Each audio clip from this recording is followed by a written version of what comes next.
Hello student, welcome on our YouTube channel classroom study. Student, आज का हमारा topic है auditing of partnership form and auditing of company. हमने ये अपना जो टॉपिक है वो प्रीवियस वीडियो में स्टार्ट किया था, जिसमें हमने किया था auditing of partnership form.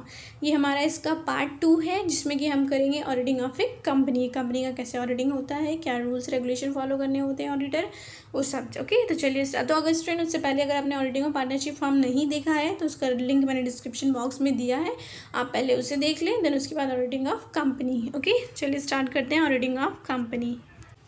Hello student, okay, company audit की रहा हमारा कंपनी ऑडिट। कंपनी, आपको पता है कंपनी एक कंपनी को जो है ऑडिटिंग करवाना मैंडेटरी होता है, कंपलसरी होता है। उसे आप every year after the preparation of final accounts अपने बुक्स का या अपने जो कंपनी है उसका ऑडिटिंग करवाना होता है, और उसकी जो कॉपी है रजिस्ट्रार ऑफिस के पास सबमिट करनी होती है। ओके, कंपनी, क्योंकि हमें पता है कंपनी के जो ऑनर है वो अलग होते हैं, और उसके जो मैनेजमेंट होता है, जो उसको मैनेज करने वाले ऑपरेट करने वाले पर्सन्स होते हैं वो अलग होते हैं। इसलिए ज़रूरी बन जाता है कि कंपनी का ऑडिटिंग करवाएं, क्योंकि जो इन्वेस्टर्स हैं ना, जो ऑनर है वो आउटसाइड होते हैं बिजनेस के, कंपनी के एक आउटसाइडर की तरह होते हैं, उन्हें कुछ नहीं पता होता कंपनी के इंटरनल के बारे में। इसलिए कंपनी के लिए मैंडेटरी रखा गया है कि कंपनी का ऑडिटिंग करवाया जाना चाहिए। ओके, और so let's see क्या है। A company is said to be an artificial person created by law, having a separate legal entity distinct from its members. It cannot be directly managed by its owners because they are very large in numbers and have a small holding and also scattered over a wide area. As such, the management and control of the affairs of the company is done by the directors, but an absolute faith put in directors is not considered to be the desirable on social moral ground. Hence, it becomes essential for a company to appoint an independent and qualified person called as an auditor to verify and certify the truth and fairness of the financial statement. Okay, company क्या है? Company कोई person नहीं है, क्या है? एक artificial person है, जिसको कि हम कैसे क्रिएट करते हैं? थ्रू दी लॉ क्रिएट करते हैं, मतलब कुछ भी लॉज को लीगल फॉर्मेलिटीज़ को परफॉर्म करने के बाद क्रिएट करते हैं उस पर्सन को। तो जब कंपनी एक रजिस्टर हो जाती है तो क्या होता है, कंपनी की अलग आइडेंटिटी होती है और उसके ऑनर्स की अलग आइडेंटिटी होती है। मीन्स कंपनी के जो ऑनर हैं वो अलग हो जाते हैं, कंपनी को चलाने वाले लोग, मैनेज करने वाले लोग अलग होते हैं। कंपनी को कौन मैनेज करता है? वो डायरेक्टर्स करते हैं। ओके, लेकिन डायरेक्टर्स के ऊपर ही आंख बंद करके ट्रस्ट कर लेना भी सही नहीं है, क्योंकि वो भी क्या है, ह्यूमन बींग्स है, और ह्यूमन बींग्स तो चीट कर सकते हैं ऑफकोर्स। ओके, तो इसलिए ज़रूरी है कि एक इंडिपेंडेंट आउटसाइडर पर्सन को अपॉइंट किया जाए, जो कि इस बात को चेक करे कि जो फाइनेंशियल स्टेटमेंट बनाए हैं कंपनी ने, और ये कंपनी क्या क्या फाइनेंशियल स्टेटमेंट बनाते हैं ये आप कमेंट करके बताएंगे। ओके, तो वो सही ट्रूथ एंड फेयर व्यू दे रहे हैं या नहीं, इस बात को चेक करने के लिए ज़रूरी है कि एक outsider independent person means qualified person, qualify मतलब एक CA क्वालिफाइड पर्सन ऑडिटर को अपॉइंट करना चाहिए।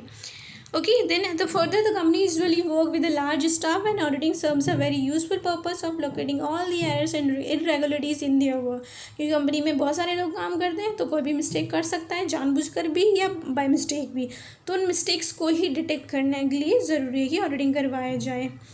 Then, in order to achieve the above objective, the Indian Companies Act 1956 has been made it a statutory obligation for the joint stock companies, whether public or private, to get their accounts audited by qualified auditor. Okay, so इस objective को ही achieve करने के लिए क्या objective? For detecting errors, frauds, mistakes के लिए क्या है, आपका कंपनीज एक्ट 1956 जो है ना, उसने ये मैंडेटरी कर दिया था कि एक जो जॉइंट स्टॉक कंपनी होगी, जॉइंट स्टॉक कंपनी मतलब जो आउटसाइडर, जो इन्वेस्टर जो शेयर्स के थ्रू पैसा बोरो करती है, कैपिटल बोरो करती है, उसके लिए ज़रूरी होगा अपने अकाउंट्स को ऑडिटिंग करवाना, चाहे वो प्राइवेट कंपनी हो, पब्लिक कंपनी हो। ओके, और किसके थ्रू ज़रूरी होगा? Qualified auditor. क्वालिफाइड ऑडिटर कौन होता है? जो CA होता है। फाइन। देन स्टैट्यूटरी रिक्वायरमेंट में गवर्निंग बाय कंपनी ऑडिटर, मतलब क्या क्या स्टैट्यूटरी रूल्स हैं, प्रोविजंस हैं फॉर कंपनी का ऑडिटिंग करने के लिए। So before commencing the auditing work of the company, the auditor should go through the following. Okay, क्या क्या रूल्स हैं? First, ensuring weather his appointment is in order, मतलब कि जो ऑडिटर को जो अपॉइंट किया गया है, ये ऑडिटर की ही रिस्पॉन्सिबिलिटी है कि वो चेक करें कि उसको सही तरीके से पूरे रूल्स रेगुलेशन को, फॉर्मेलिटीज़ को परफॉर्म करने के बाद अपॉइंट किया गया है या नहीं। Okay, so before commencing the audit work of a company, and the auditor shall ensure that all legal provisions relating to his appointment have been duly complied with to ensure is appointed is in order. If his appointment is made in the general meeting of the company, he should obtain the resolution of his appointment passed in such meeting. In case he appointed in place of retiring auditor, he shall find out a due notice has been given to retiring auditor in this regard.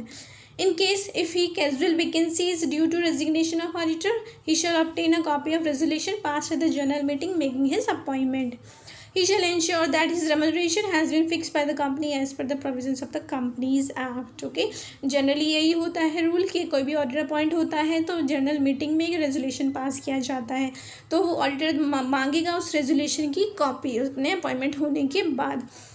But अगर जो auditor है एक retiring auditor की जगह पे आया है तो फिर उस रिटायरिंग ऑडिटर को नोटिस दिया गया था नहीं, उस नोटिस की भी डिमांड करके चेक कर सकता है. और अगर कैजुअल वैकेंसी पर आया है, मतलब after the age of retirement retire हुआ है पर्सन और फिर वैकेंसी अराइज हुई तो उसकी जगह पर आया है तो भी रेजोल्यूशन पास किया गया होगा, तो वो रेजोल्यूशन को मतलब चेक करेगा हर हाल में, चाहे किसी भी सिचुएशन में वो अपॉइंट हुआ हो.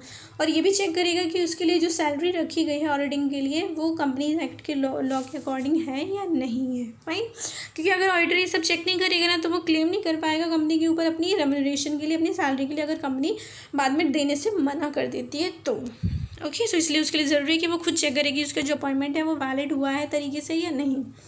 सेकेंड क्या रिस्पॉन्सिबिलिटी है ऑडिटर की before commencing auditing work? Inspection of statutory books and account. जो भी बुक्स बनाती है एक पार्टनरशिप, एक जो कंपनी या जो भी डॉक्यूमेंट प्रिपेयर करती है उन सबको चेक करेगा ऑडिटर. क्या क्या होते हैं?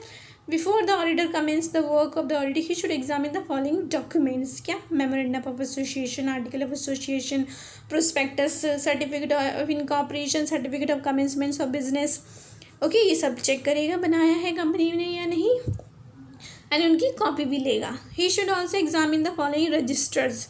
ओके, बुक्स और रजिस्टर भी क्या? Register of members, index of members, register index of debenture holders, register to mortgage and charges, register of investment, foreign register, register of contracts, register of directors, managing directors, manager, secretary, register of directors share holdings कितनी है directors की investment company में, register of deposit, register of loans and minute books. अच्छा student, minute of books क्या होता है आप comment करके बताएंगे. ओके, तो ये सारे बुक्स को रजिस्टर को भी चेक करता है auditor. Then thirdly inspection of contracts. Company ने क्या क्या कॉन्ट्रैक्ट्स किए हैं, किस किस के साथ किए हैं उनको भी चेक करेगा. Auditor should inspect and examine the contract which have been entered into by a company with other. Example, contract with the vendor of any property. Okay, property को सेल करवाने के लिए. Contract with the brokers and underwriter for their commission, उनको देने के लिए क्या rule रखा है. Contract with the promoter of the preliminary expensive. Okay, promoter के साथ क्या कॉन्ट्रैक्ट किया है. अच्छा स्टूडेंट, प्रिलिमिनरी एक्सपेंसेस क्या होते हैं ये भी आप कमेंट करके बताएंगे एग्जाम्पल और इनका मीनिंग.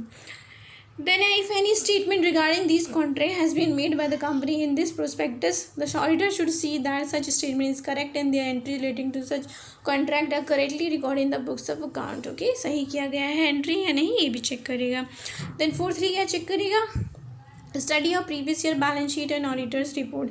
कंपनी को एवरी ईयर मैंडेटरी होता है ऑडिटिंग करवाना, तो पिछले साल भी हुआ होगा तो लास्ट ईयर का क्या बैलेंस शीट रहा था, उसके ऊपर क्या ऑडिटर ने रिपोर्ट दी थी, उनको भी चेक करेगा. क्योंकि हमें ये भी पता है लास्ट ईयर का जो क्लोजिंग बैलेंस होता है वो इस ईयर का ओपनिंग बैलेंस रहा होगा, इसलिए भी देखता है. सो the auditor should inspect the previous year balance sheet to verify the opening balance of the current year. Moreover, according to Companies Act, the corresponding figures of the previous year have to be given in the balance sheet. Okay, previous year का जो भी closing balance होगा वो इस year के opening में दिया होगा. क्योंकि और ऑडिटर रिपोर्ट किस पर्पज से देखता है? फॉलोइंग टू पर्पज़ के लिए. फर्स्ट क्या जानने के लिए? To familiar the rough idea about the company and its working, कि ऑडिटर ने किया है पिछले साल ऑडिटिंग तो उसको पता होगा कंपनी के क्या रूल्स रेगुलेशन है, कैसे वर्क कर रही है, तो उसके बारे में एक रफली आइडिया मिल जाता है इसलिए.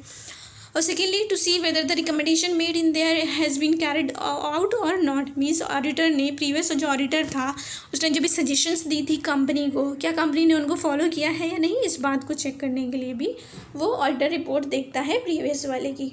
And fifthly study of internal control system in operation. हमने पढ़ा है कोई भी ऑडिटर जो ऑलरेडी अपना ऑडिटिंग स्टार्ट करने से पहले हर एक बिजनेस का इंटरनल कंट्रोल सिस्टम सबसे पहले चेक करता है, ताकि क्या है उसे ये डिसाइड करने में हेल्पफुल हो जाए कि कौन सा टेस्ट इम्प्लीमेंट करना है ऑडिटिंग प्रोसीजर को करने के लिए. The study and evaluation of the internal control system in operation is important. It serves as a basis. Thereon, it helps the auditor in the determining the extent of test on which the auditing process can be restricted. अच्छा student, internal control system क्या होता है ये भी आप comment करके बताएं, क्योंकि हमने ऑलरेडी कर चुके हैं अपनी पहले की वीडियोज़ में. Okay, so this was all about the company audit. Next हमारा टॉपिक होगा ऑडिट रिपोर्ट, जो कि हम नेक्स्ट वीडियो में करेंगे.